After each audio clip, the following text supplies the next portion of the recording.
Welcome back, ladies and gents, to the NTC podcast. I'm your host, Aaron Washington. Thanks for joining us on another installment of episode 41 of our podcast here this evening.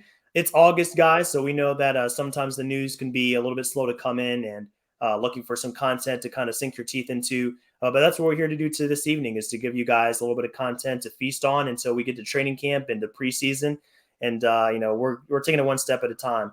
But joining me on this podcast here is special guest Brad Rowland. He covers the Atlanta Hawks. He covers some other teams as well at a variety of outlets, including Locked On Hawks, Dime Up Rocks, Sportsline, Battery Power, the whole gambit. So Brad stays busy. He's actually on the road right now, so we really appreciate him taking the time to hop in from his room there, wherever he's at. But Brad, thanks so much for taking the time, and excited to talk some Hawks. We're in the metro area, so always good to talk about the Hawks, the team that we kind of reside in the same area as, and kind of like to check them out. So excited to have you on this evening. No, thanks for having me. And yeah, I apologize for my hotel background. It's one of those busy times of year when I'm on the road a lot, but always happy to talk about the Hawks. And it's August, like you said, but 'tis the season anyway. We're almost there. Exactly, we're getting there. We're getting there. But yeah, it sounds like a plan, Brad. So why don't we do this? Let's hop into a few topics here pertaining to the Atlanta Hawks specifically. They've been a little bit busy this offseason. They've made some moves. They had a draft pick here, a first rounder that I'd like to discuss here in a little bit. And then one of the recent pickups here from a major trade they conducted in July is making some waves for some not so great reasons, possibly, depending on who you ask. So definitely wanted to touch on him here in a little bit. But before we do that, let's hop into one of the moves, not that trade specifically with Dejounte Murray, but another trade that they made this summer here to rearrange that swingman wing lineup a little bit. So as we know, Kevin Huerter was shipped out to the Sacramento Kings in exchange for Justin Holiday, Mo Harkless, and a first-round pick as well. The Kings' 2024 first-round pick that's lottery protected, to be specific. So the Hawks here made this move. I kind of saw it coming, honestly, because you look at Hunter's skill set, you look at Bogdanovich, and in some ways they were kind of redundant. They did a lot of the same things on the court. They're both great shooters. They're both great movement shooters, off-ball movers, and both about the same size. So it kind of makes sense that they would make this move. You can shed a little bit of salary in this move. They just extended Huerter, so you take his money, you shift it over to the Kings. You bring back Mo Harkless, you bring back Justin Holiday. Both very capable wings. And then you also bring back a first-round pick that helps refill their cupboard a little bit because, of course, when they made that trade for Dejounte, they shipped up multiple first-round picks. So it helps alleviate that a little bit. But, Brad, I wanted to get your thoughts on this deal specifically. Does this make sense from the Hawks' perspective as far as why they shifted away from Kevin Huerter, even though they had just given him an extension last season? And how do you see Justin Holiday and Harkless fitting in this rotation for this team, because they do have a couple of guys that have moved on from the Hawks that they could possibly take their place and fill their minutes in the rotation here for next season? For sure. I think this is sort of one of those interesting, nuanced trades where you kind of see what you want to see, to be honest. They will certainly miss Huerter. And I think what you mentioned in there, the fact that they shed salary in this move, I think is undeniably part of the calculus, which you don't have to, if you're a Hawks fan, you probably don't love that was part of the deal here, both short-term and long-term. It saves some money for this year. It saves some money long term. That deal for Huerter is perfectly fine. I think honestly, it's a pretty good value for the team. But it is a 4-year deal, and the Hawks have some interesting money on their books now. That's pretty big long term money. So that's part of it as well. I think that they get worse in the present tense because of this trade. I'm pretty high on Huerter, and I do like Justin Holiday quite a bit in particular. But they lose some of the offensive punch with her, like you said about Bogdanovich. Those guys are a little bit overlapping, Huerter and Bogdanovich, but Bogey's got some injuries. Huerter is much younger, et cetera, at this point in time. But, the big calculus is kind of that first-round pick that you mentioned as well. There's a potential, because it's the Kings, that deal actually never nets them a first-round pick. I think it does become seconds eventually, and if that were to happen, the value takes a hit, obviously, from the Hawks side. But if they get a first-round pick, it's appropriate value. You kind of get a little bit worse in the present for the trade-off of getting that first-round pick in the future, kind of refill those coffers. And because they're getting Holiday in particular, Harkless is also not a bad throw-in to have as well. You can kind of see what you want to see. I think, again, it does make them a little bit worse in the short term, but the combination of the future money saved and that first round pick, and the fact that with Murray on the team now, Herter's role is a little bit different than it would have been in previous years. You can kind of see what you want to see. I think I don't necessarily love it as a home run, but I totally understand the value proposition if that becomes a first round pick. If not, if it's a second round pick, I won't like it as much. But obviously, they can't know that for sure at this point. Exactly. And you mentioned Murray, how he fits in this whole calculus of the team and the rotation. That's another part of it that we definitely have to acknowledge, because if you move on from Herter, you bring in Murray, their salaries aren't that far apart. So if you think about it, it's almost as they exchanged Herter for Dejounte Murray's salary. Now, of course, Dejounte only has 2 years remaining, so it's not quite apples to apples comparison. And they will have to deal with him possibly hitting unrestricted free agency in a couple of seasons. But they are able to shift, if they want to, Bogdanovich over to a bench role, not have to start. And then his injury issues become less of a problem because he's not one of those starters next to Trae Young that, and if he gets hurt, you have a gaping hole there in the rotation. So you bring in Murray. Bogdanovich can be a role player for you off the bench. You do bring in Justin Holiday, Mo Harkless. I've soured on Mo Harkless a little bit, even though he did have some moments in Sacramento. I remember his stint in Miami. I'm a Miami supporter, and he kind of basically just laid an egg there. So maybe I'm not the biggest supporter of him, but nonetheless, he does have a little bit left in the tank, and he can help this team. And then obviously, as we have mentioned already, the salary, you have to acknowledge the salary repercussions of this deal. They shed some salary. As of today, they're still a little bit over the tax, but Tyrese Martin is an unrestricted, or rather, he's a non-guaranteed deal on this team. So I'm sure they can rearrange some contracts and find a way to duck the tax for this season if they want to. But this is kind of uncharted territory for this team. In the past few years, this tax hadn't really been a consideration for them because they've been a very non-competitive team. But now once you factor in Trae Young's extension, John Collins got an extension recently. Clint Capella got a new extension not too long ago. Dejounte Murray is going to be eligible for an extension. They can get him extra years once he finishes up his 23-24 deal. And then, as I'm sure you've discussed in one of your Locked On pods, DeAndre Hunter is also in a position to get more money. So that's a lot of money that they could have to commit to players in the future. So you look at their situation right now and you say, oh, it's only about $1 million or so over the tax. But they did this, like you said, with the future in mind, because they do know that specific role players, rotation players are going to be eligible for extensions coming up here. Not just Trae Young with his gigantic salary, but other guys as well. So with a team like the Hawks, you definitely have to manage your money well in order to not take huge hits down the line. You're thinking about the repeater tax as a consideration and things of that nature. So it definitely makes sense. And I do think that, yes, they did get a little bit worse, but you bring in Murray and there's some other young assets who we'll talk about here in a minute. There are ways to fill the void, and I think they're still going to have a good amount of depth that they can fall back on, even though Herter has left the building, so to speak. For sure. It does make sense if you sort of take the entire calculus into account. And, I'm a little bit higher on Herter than most. And I'm kind of with you on Harkless. I think Harkless is just fine. But Holiday is really the guy that they're banking on helping them this year. He's the guy that's going to replace Herter in the rotation. I think he'll be their fourth wing, very obviously. And then defensively, Holiday is better than Herter. So if you want to argue for that side of things, Holiday is a better defender than Herter is.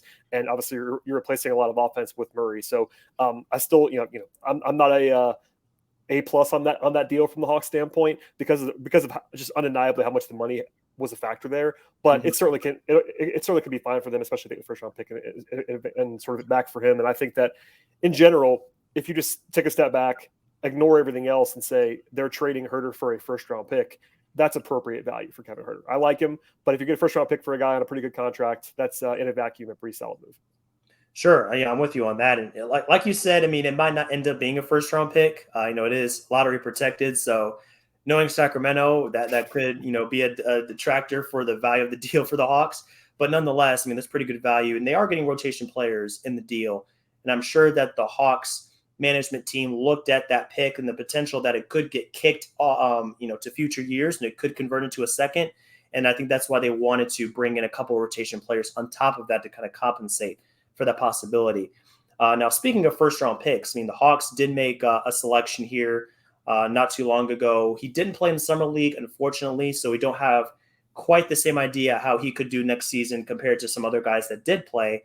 But Aj Griffin, nonetheless, is a very intriguing guy for the Hawks' perspective because of the potential he has as a spark plug scorer. I think that it's not a stretch to say that he's one of the best scoring talents, shooting talents that come out of the draft this year. Looking at his numbers at Duke, I mean, 10 points a game doesn't really stand out really in a big way. But you look at his percentages, he shot 54% from 2-point range, 44 from 3-point range, and then 79 from the free throw line. So obviously, Aj Griffin brings a great amount of potential from a scoring standpoint. We can get into his flaws, of course, as a defender, and his effort level can wane and things like that.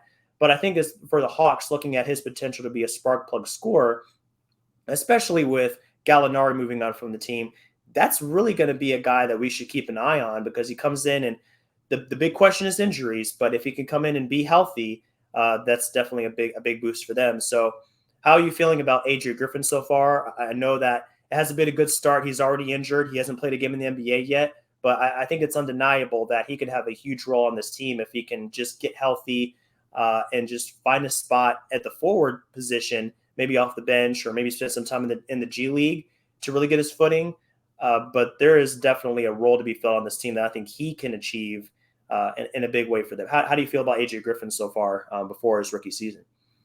Yeah, first, I love the value of the draft pick. I think that the Hawks have said this, and on record, off record, etc. Like, they were a little bit surprised that he fell to them, and I think I was as well. I think I thought it was possible, because usually there's almost always someone that falls that's a consensus lottery pick, and they get to 16, 17, 18. Last year it was Jalen Johnson in a lot of ways who fell in the Hawks' lap. This year it was Griffin. Part of that could have been the injury stuff that you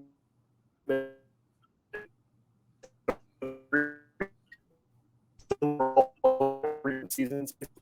I think that is a big challenge from all about this year. It was precautionary. It's not like a acute injury there, but any injury issues, and he misses time in summer league. You don't love to see that, but I do really like Griffin as a prospect. More of a long-term guy at this point in time. He's still 18 as we record this. He turns 19 later on this month, but a very young player.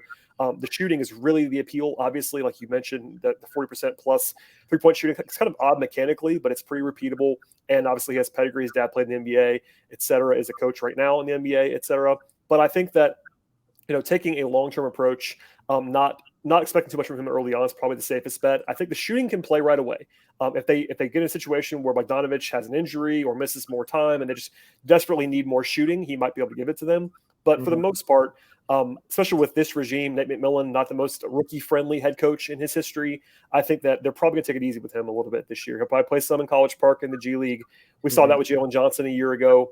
He just had a little bit of a clearer path than Johnson had, because Johnson had John Collins and Gallinari directly ahead of him in the rotation, whereas there's a little bit more wiggle room around where Griffin is, but Griffin's even younger, obviously had the injuries, et cetera. So I'm trying to get Hawks fans to not have sky high expectations for him as a rookie. I really do like the long term though, and I think again I got a great value, but I think that it might be more of a not necessarily a lost season, but more of an anonymous season. I think you're probably going to see him play in the G League, play not that much for the big league club, and that's okay. They were not drafting him for the short term. You don't take the guy who's 18 years old, kind of in a one and done from Duke as the short term plug and play guy. He's certainly a guy they're betting on 2-3 years from now to be able to help them. But it's a really appealing skill set. I think it'll come together. Yes. When it comes to first round picks, like you said, it's unreasonable to expect them to have a great impact right away. There are certain rookies that do, but more often than not, they're there to be developed, to be groomed into a specific role, get them acclimated, spend some time in the G League. And I do think that Aj Griffin, specifically when it comes to the potential of playing in the G League, it's going to be a great opportunity for him. Jalen Johnson last year had some great moments in the G League. He looked like an absolute beast, was a fit with his physicality and athleticism.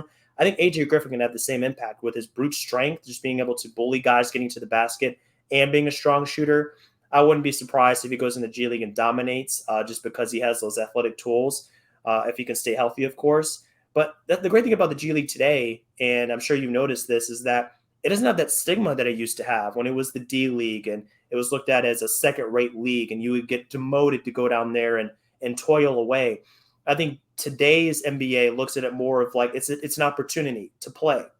Because I think if you ask any first, second-year player, even guys later in their career that are just looking for a chance, whether they'd want to rather play in the G League or the NBA, I'm sure most of them would say the G League because they know you can get 20, 30 minutes a game. You can get reps. You can grow as a player as opposed to being in the NBA and you just kind of sit on the bench and sure you can learn, you can be in the environment, but there's no substitute for game time, reps, and just getting minutes next to the guys in the big league. So that's definitely going to be a positive I think AJ can take away from this.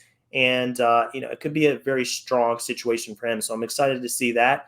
And, like you said, I mean, it's going to come down to how that shooting translates right away. But I think it's something he can hang his hat on. And if he says, I'm going to take a back seat, I'm going to just feast off the open looks that Trae Young creates for me and those other guys, it's going to be a huge opportunity for him. So I'm very excited to see him in action. I'm just praying that he stays healthy because he has a long career, prosperous career ahead of him if he can do that, if he can stay on the court.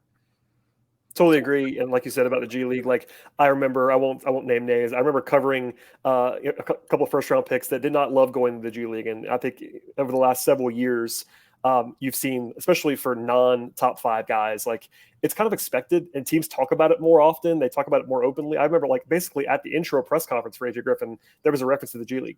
Like it's not going to surprise anybody if he goes down there, nor should it, and it's okay. It's not a thing, especially on a team like the Hawks that's trying to win now. Very obviously, it's different if you're going to Oklahoma City and you're in this rebuilding phase. But the Hawks have 8 or 9 guys, and they're ready to win now, and there's pressure to win now. And having that option, especially down the street, most G League teams are close by now, but the Hawks truly do play within, I think it's like 5 miles of their home arena is where the G League arena is. So having that back and forth and be able to do both a lot of the time is the best case scenario, because there is a lot of value of just kind of being in the locker room, being around guys. But like you said, you cannot replace that on-court time, especially for a guy like Griffin, who just hasn't played much basketball in the last 3 or 4 years on the court. It's just a huge thing for him. Exactly, Brad. I mean, there's no substitute for the real thing when it comes to AJ Griffin, when it comes to Jalen Johnson getting those reps, and another guy that, I mean, the Hawks have several developmental pieces on their team. We look at Trae Young all the time. We look at Murray and these guys, rightfully so. But there are guys coming up the pipeline there that could really make a significant impact next season and beyond. And one name that stands out to me when evaluating the potential for bigger minutes next season is Onyeka Okongwu. Going into his 3rd season in the NBA, it's going to be a huge opportunity for him because you look at a guy like Clint Capella. I think that his struggles last season were part of the reason why the Hawks only finished as the 9th seed and they got bounced in the first round last season. Many people I've talked to, people that cover the Hawks, people that cover the NBA in general, were saying that Clint Capella just wasn't the same guy as far as a rim protector, as a rebounder. The activity wasn't there, whether it be injuries or whatnot. But that's where I think Okongwu steps in potentially, and he could be that stopgap. And he brings a unique skill set as he's a little bit smaller, but I think he's a little bit more mobile than Capella. And as a guy that's coming in and could really have a huge impact because he does have a couple of years under his belt, unlike the other 2 guys we just discussed. I think the role to the path to a bigger role is very clear for him. Now with Okongwu, it's going to come down to the offensive game for him. How does that translate? How does that continue to develop? But I think the defensive potential, as far as being a rim protector and also being a more of a switch guy and somebody that covers different positions, is going to be hugely beneficial for the Hawks. Because in some situations, maybe they want to play a Okongwu instead of Capella, depending on the matchup. So I know you've discussed the Hawks' depth a little bit. He plays a big part in that. What is the next step for Okongwu in your eyes when it comes to just getting a ton of minutes on this team, really being a big difference maker and really capitalizing on the potential that the Hawks saw in him as the number 6 pick back in the 2020 draft? Yeah, I've always really liked Okongwu. I had him in my top 5 in that class. I really loved what he brought to the table. I liked the pick when it happened. It was kind of in a different universe when that pick happened. Like Capella hadn't yet played for the Hawks. He was on the roster, but he hadn't debuted for them at that point. He had been hurt, etc. And I think when they made that pick, they weren't necessarily banking on Capella being as good as he was the next season and, being a top 5 or 7 defender in the league, etc. And I think they may not have done that if they knew how good and valuable Capella would have been. You said it last year, like Capella wasn't quite as good as he was the year before. I think that's gone a little bit too far in some circles. I think Capella was still really valuable last year, and that's part of the reason why they didn't move on from him. Because in theory, you take a guy like Okongwu, number 6 overall, you don't want him being a backup center in year 3. That's not usually the plan when that asset kind of accumulation happens. But Capella has been so valuable. Trae Young loves Capella, etc. That there's not this like clean way to move off of Capella to kind of pave the way for Okongwu. And through no fault of his own, Okongwu hasn't played that much either. He's played 98 games in 2 years. He's had injury issues in both seasons. I still really believe in him. I think long term he's going to be a very good starting center in the NBA somewhere, whether it be Atlanta or somewhere else. But I think that there is this undeniable, I won't call it a logjam. It's a great problem to have because the Hawks really, beyond the teams that have like Joel Embiid and Nikola Jokic, you could argue the Hawks have the best 48 minutes of center in the league. Mm-hmm. Now, they don't have that number. They don't have the third best center in the league behind those guys, but right. Okongwu might be the best backup center in the league. Like just pure backup center. He's really that good at this point in time at 21 years old. Capella's still really good as well. So the problem is there's only so many minutes to give out to these guys. I think that Okongwu is probably going to play a little bit more than he did last year. Capella might play a little bit less, but Capella's not going to go anywhere, and they still really value Capella's contributions. There's a little bit of buzz that Okongwu could potentially play a little bit of 4. I'm asked about that all the time, in part because, as you probably understand, like anytime you see a 6'8" center, people just don't understand that guy's a center. People just assume he can play the 4 because he's 6'8", and like mobility-wise, athletically, like he certainly can do that. The problem is that right now he's still a non-shooter, and so is Capella. So those guys playing together just doesn't really work. Okongwu could develop a jump shot. That is certainly on the agenda. The Hawks are hoping for him. But at this point in time, he's not really been able to do that, at least prove that. So it's like a little bit of difficulty there to have those guys play together. So long story short, I think Okongwu is going to be really good this year again. But there's kind of a ceiling, barring a Capella injury, for him in terms of minutes. Maybe he gets up to like 23, 24 this year, and Capella comes a little bit down. And anytime Capella might sit, you're going to see Okongwu play 33, 34 minutes and be the guy. And maybe they take Capella with some back-to-backs and try to kind of manage him a little bit more. But for now, I think Okongwu is just probably a vastly overqualified backup center. And eventually they're going to have to make the decision between the two guys. But I think right now they're just kind of enjoying the luxury of having both of them. Exactly. That's something they're going to have to consider here pretty soon. But in the short term, it's a great problem to have. As you said, having two very capable centers, one that probably deserves a little bit more time on the court and one that's kind of standing in his way. For next season in the immediate future, great problem to have for sure. And I remember last season, you talked about Okongwu stepping in when Capella goes down.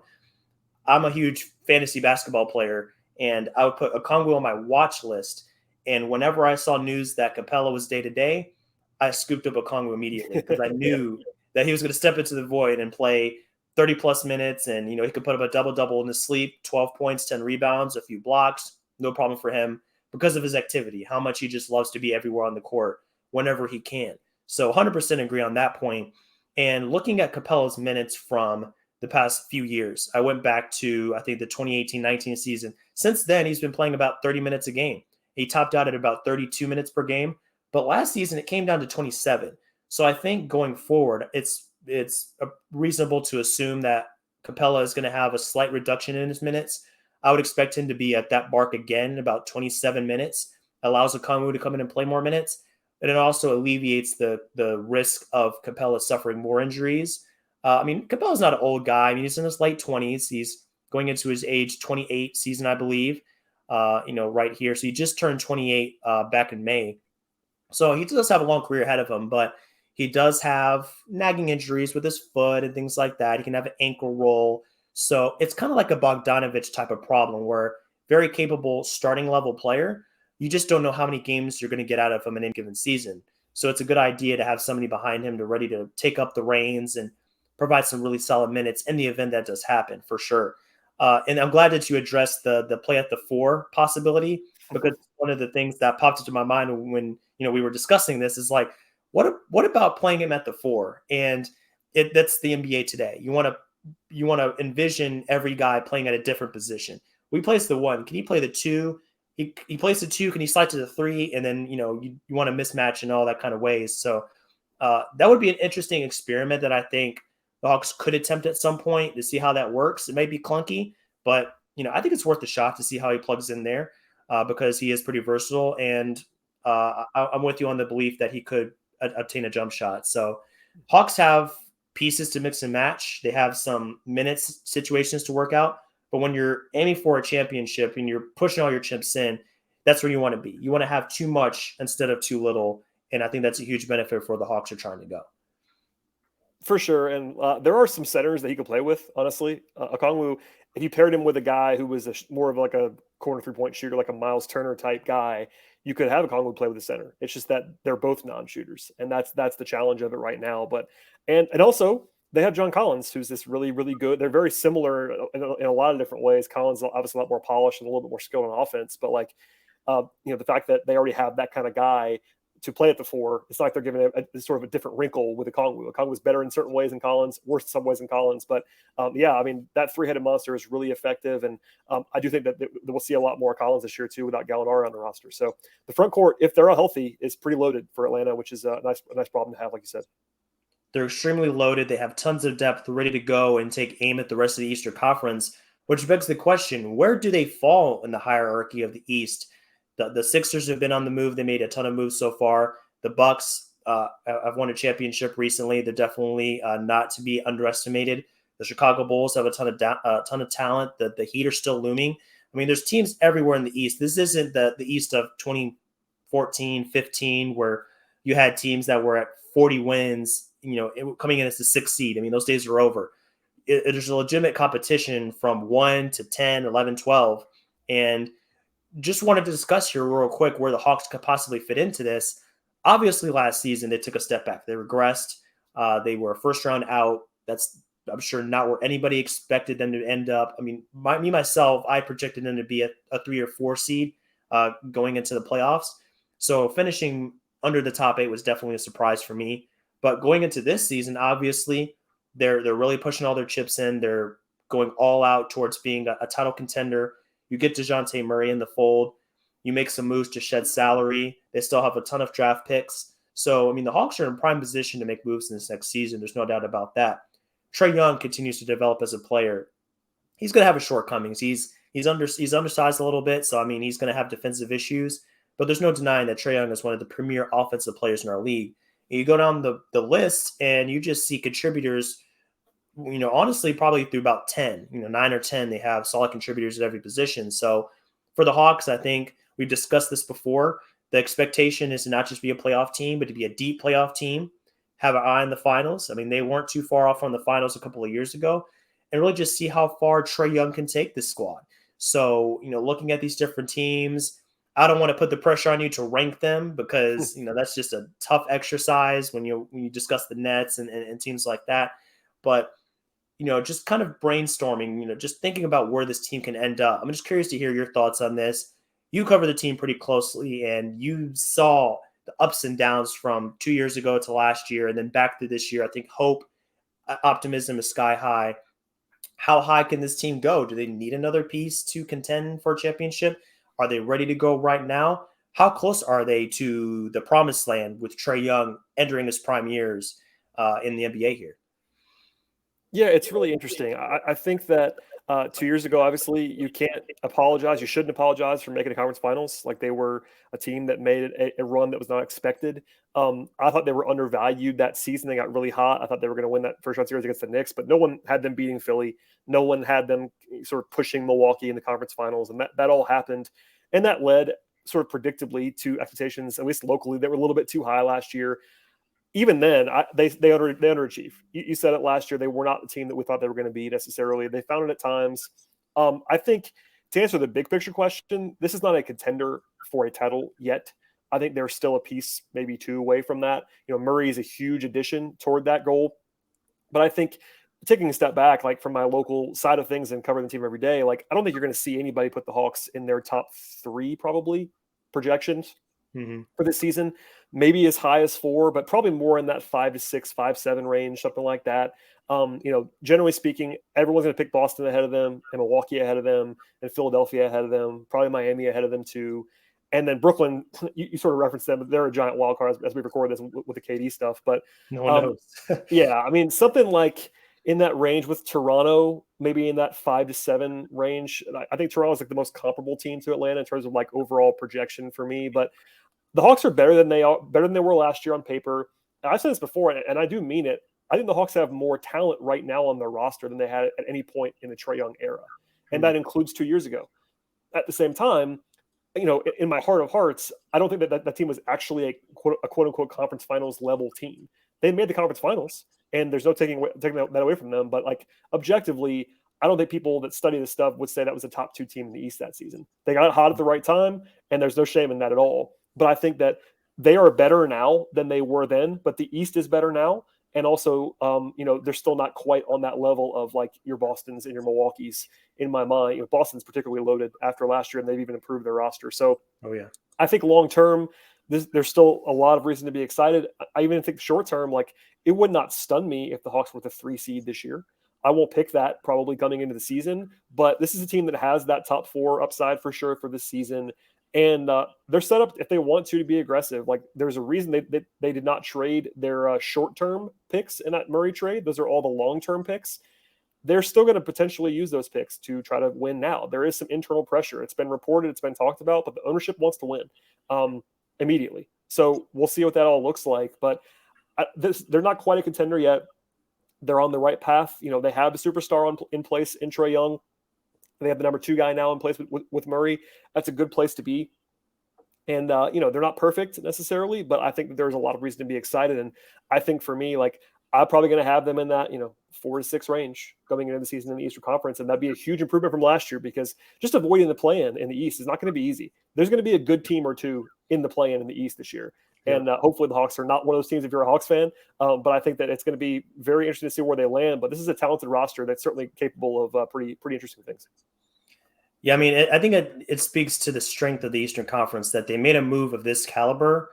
It's not every day that you trade for an all-star type player, all-defensive team type player like Dejounte Murray, and yet you're putting them in the middle of the pack. So I think that's not an indictment on the Hawks. I think it's just a testament to how strong this conference has become with the Sixers and the Heat and the Bucks and those teams right there.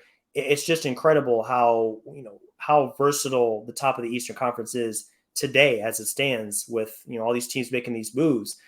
I think they had to do something like this to kind of keep up in a sense. All these teams are going out there, and we've seen what the Sixers did, bolstering the lineup with James Harden, bringing in Daniel House, bringing in PJ Tucker.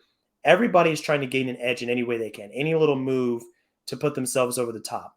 The Hawks acted appropriately. You bring in Murray, you do what you can. You try to really bank on these picks working out.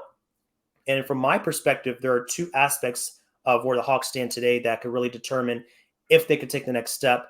The first of which being is how do those 3 guys work together? And 3 guys, I'm talking about Trae Young, John Collins, and Murray.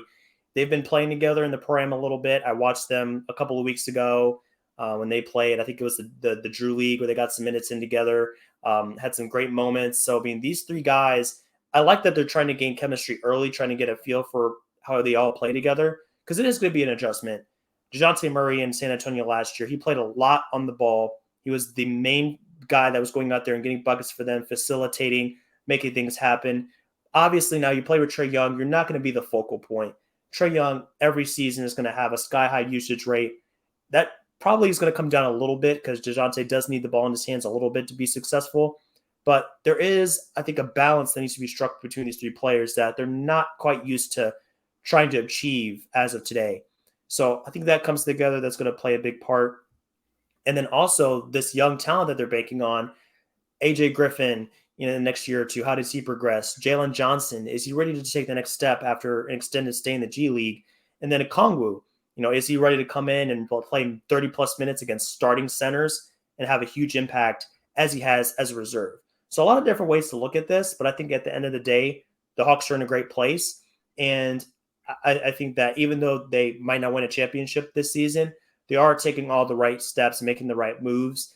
And if they bank on a little bit of internal development this season and going forward, they could be right there in a position to be a title contender sooner rather than later, which is exactly what management, coaching, players, what everybody wants in light of making all these huge moves and making huge investments from the top to the bottom of the organization.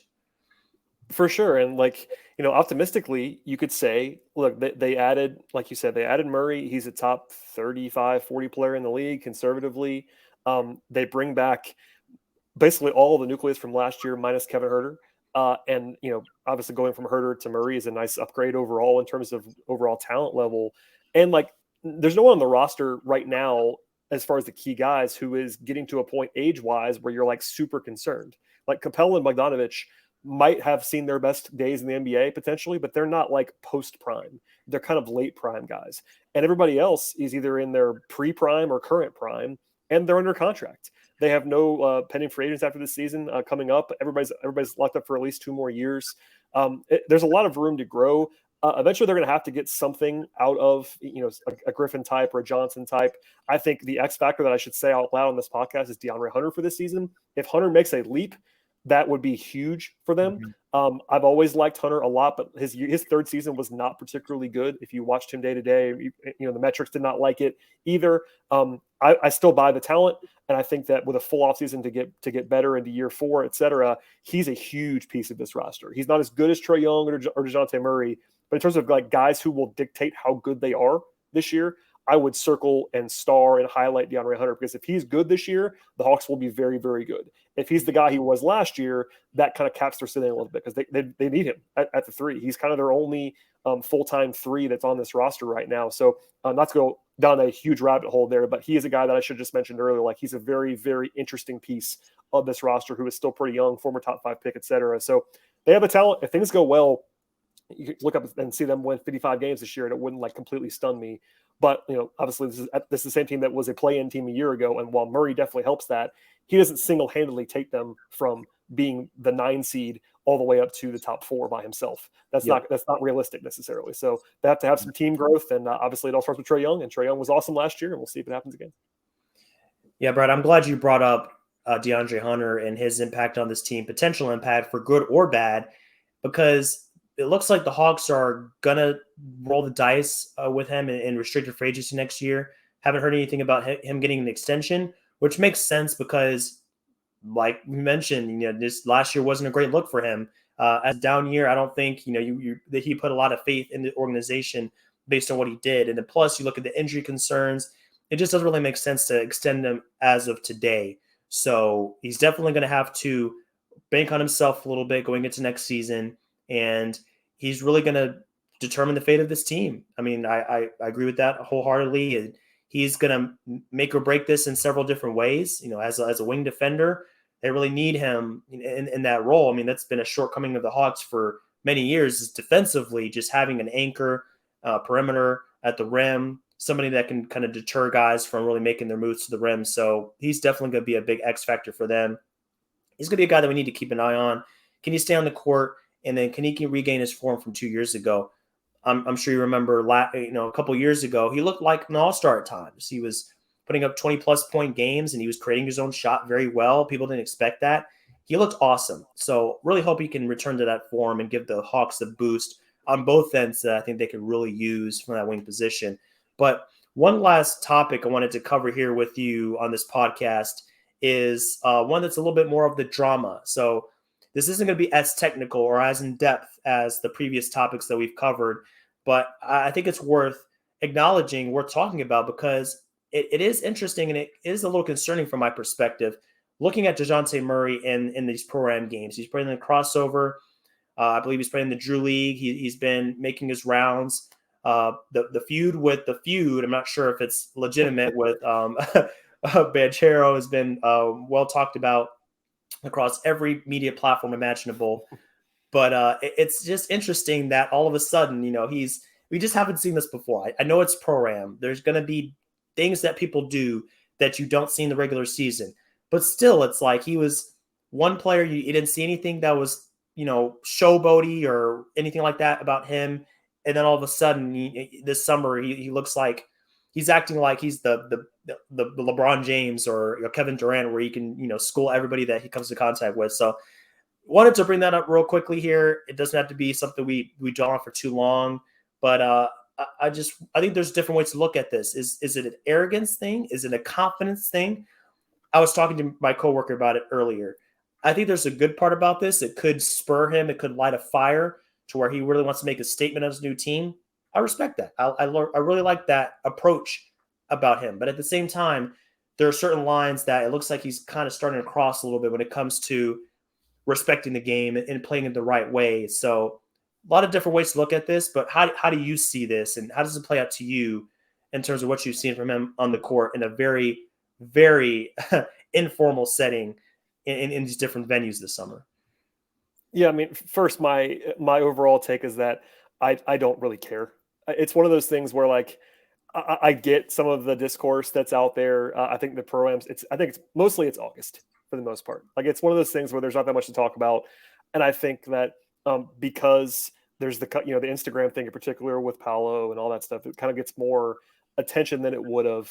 And maybe it's some of it is like he's not in San Antonio anymore, and it's not like Atlanta gets tons of media coverage. The Hawks have not always been a media darling, Mm-hmm. but he's going to get more attention now than he's gotten before because he just got traded in this monster deal. He was already sort of an impact guy. He made the All-Star team last year, and now he's not with the Spurs anymore. And the Spurs are kind of an anonymous organization on purpose, and he's not that. Now he's playing with Trae Young. Those guys are going to get a lot of attention this year. Trae is sort of cultivated this awesome personality as this like pseudo villain where like he likes it, and Trae's a good guy by all accounts. Like no one says that Trae's a bad guy, but he likes to kind of have the crowd go back at him and all that stuff. I don't know Murray that well. I won't claim to. He's done one press conference in Atlanta. I asked him a question at that press conference. He gave me a great answer, but like I've not had a one-on-one with Murray just yet. So it's like I'm sort of getting the feel of what's going on there. But generally speaking, like I don't think it's a problem right now. Could it become one? I suppose. But I think it's just a lot of it's just like the coverage of it has been a little bit aggressive because there's nothing else to talk about. And I totally get that. Sure. So like I will always default to stuff like this not being a big deal until it's a big deal. And we have not reached that point at this stage. It would not surprise me that if we never heard about this stuff again. I think once camp starts, I've talked to people in San Antonio that think he's a good guy and like people enjoy covering him there. There was never any like locker room stuff with him that I'm aware of. So like, it's kind of a big shrug for me, but we'll see. I mean, it could become an issue. It's not there for me yet. Sure, that's a fair take, and I mean, we brought it up at the beginning of the podcast. It's the dog days of summer, dog days of the NBA calendar. I mean, this is the part that's the calendar part of the year, pretty much the only time of the year where there's nothing happening other than these pro-am games, which is where all the drama is. So it does support that point that it's getting all this coverage because there is no other coverage. There are no trades, there are no signings, there are no games that actually mean anything. Even summer league has ended. So now we're falling back to drama and beef and whatnot. So, I wouldn't be surprised either if this blew over in training camp and, people turn their attention to the coming season and these other storylines like how long does KD stay in Brooklyn? I mean, once that comes back, Dejounte is going to get pushed to the side like he was never even there. So if we look at it from that perspective, it really is, not too much to kind of take stock of. But yeah, I think at the end of the day, it's something to monitor. I mean, it could turn into something. I mean, if he's out here and he's beefing with guys during games and, racking up technicals and things like that, I mean, that can obviously come back to bite him and the team. But as of now, yeah, it's definitely a phase. As with any other social media fad, I mean, it comes and it goes. People get their fill. You enjoy it, you laugh, you debate or whatever. That is one thing about this that I've enjoyed. It's something to kind of chew on. It's something that keep us a little bit busy to really kind of dive in and try to over dissect it or over analyze. I think that's something that's very popular in this time of year with these different topics. But when it comes to DeJounte, it's definitely something that seems out of character for him. So maybe it is just a phase. Maybe it's just a summer thing where you're playing a pro-am and you want to make a statement, or you're with a new team and you want to show people something to kind of really grasp and take hold of. So yeah, I'm with you. I wouldn't be surprised if it blew over here pretty quickly. But like I mentioned before, I think it can also be a positive for him if he harnesses this the right way. He takes this passion, this energy, this commitment to just really being a great basketball player into the regular season. I think it could pay dividends for him and the team. So I'm excited to see his performance, and I think it could really turn into a jumping point for him, a leap point to where he ascends even higher in the NBA anarchy along with Trae Young, because they could really play off each other very well. So I'm excited to see how that all turns out. No, it'll be fun to watch. I'm looking forward to watching them play together. Obviously, the pro-am stuff, like there was lots of coverage of that, and it's not that I don't care, but like I'm not going to take anything away from program performances. Like there was Yeah. the whole narrative. I don't care. It doesn't matter. But I am intrigued to see those guys play together in a real setting. I think we probably all are at this point in time. But Yeah. offensively, even defensively, I think Murray's going to add so much to this team, and it'll probably take a while for him to figure it all out. But he is certainly quite good, and defensively he'll help a ton, and offensively he takes a lot of pressure off Trey. So checks a lot of boxes. Absolutely. He's good. I think he's just what the doctor ordered for a team like the Hawks that had a hole, had a glaring weakness, and he addresses that weakness in several different ways. So that's a great point for sure. So, Brad, I think this takes us to the end of our podcast here today, end of our episode. But I want to thank you again for taking the time. Always great to link up with a fellow Atlantean. That might not be the technical term, but I'll throw it out there and see what the people think. But best of luck to you. Hope your travels go well. Hope this next season is a great story for you. And just best of luck with everything. So thanks for joining us again. No, I appreciate you having me. Always fun to talk about the NBA and the Hawks and whatever else. So happy to come back anytime, and I'm sure we'll talk soon. Sounds good. To end this podcast, what we'd like to do over here at NTC is shout out an experience that my entire team, like this entire team, has gone through called the Business of Basketball over at Sports Business Classroom. We all took part in it. They have several guest speakers that come in. They have several different programs, one of which being media. So guys like Brad come in that cover teams that are there doing podcasts and things like that. They come in, they speak to students, and really afford people the opportunity to break into the field and get their foot in the door. So if you're looking for an opportunity like that, check out sportsbusinessclassroom.com. The Vegas experience has ended, but they do have some virtual programs coming up late this year, and I'm sure next year there will be more that you can get involved in. So check out that link at the bottom and get involved with them. You won't regret it. It's going to be a great way to get your career started in the world of basketball. So that's going to conclude our podcast. Thanks everybody for tuning in. We'll be back real soon with another installment of NTC. But until then, enjoy this off season. Try not to take too much away from these pro-am games, and have a great rest of your summer here. So we'll see you guys soon.